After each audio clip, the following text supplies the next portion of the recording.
So, healthcare and public health. And so the first one is, do you support expanding Medicaid in Kansas using federal ACA funds? Would you, what should the legislature do to address rural hospital closures and healthcare access? And how would you expand access to mental health care services? Lots of specific questions. Yeah, and again, no. I don't have specific answers now. I have ideas, but again, to me, it shouldn't be my solutions. That's why I'm going to Beloit and going to Concordia and having small meetings and talking to people, because, you know, what do you think would be a good solution? Right. This is your community.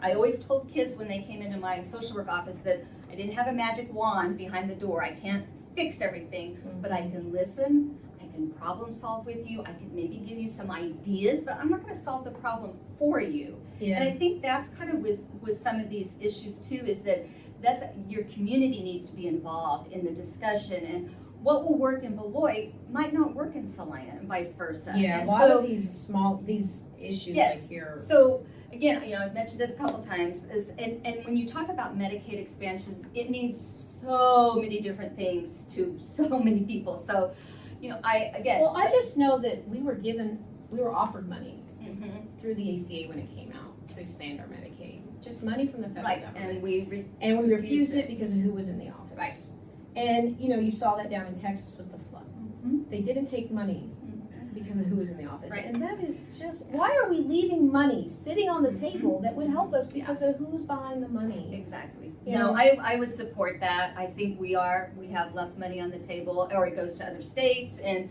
Kansas is losing out, and we have a lot of people, especially our elderly and children, people with disabilities that need those extra services, and they are so expensive. I mean, and that really plays into the mental health services. Yes. Because at the end of the day, one of the best things that can happen for people as somebody that has mental health issues is I need insurance. Right. I need to be able to go to a doctor.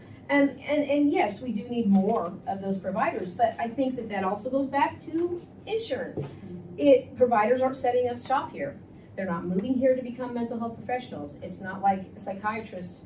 And then the people that do live here, that do go into those fields, they're leaving and taking their skills elsewhere where they can make more money, where there are more jobs to do it. And so I think that it really, it all trickles down. expanding Medicaid would solve Yes. a lot of these issues. We had expanded Medicaid. That would support rural hospitals. You know, that would support more mental health services. And I think that is kind of like where it starts. Yes. Is expanding it. I agree, yeah, and that's what I would 100% support that, and think it's long overdue that gets passed, and I think you're right with the reason it hasn't passed. It's all political games, and my theme is people first, progress always. People first, progress always. I love it. Because I'm running as a Democrat, but I tell you, if my party in Topeka decided something that would not be beneficial or hurtful to my constituents, I would not vote for it. And to me, that's how it should be. That's how it should be. That's exactly how it should be. I don't want you to hold a party line. Right.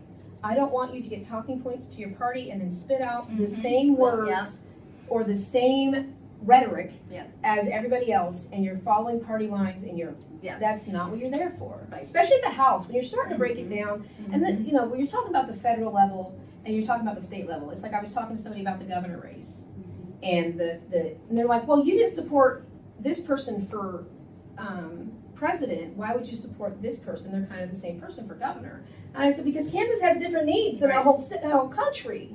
You know, and so what works for federal isn't going to work for state. All right, so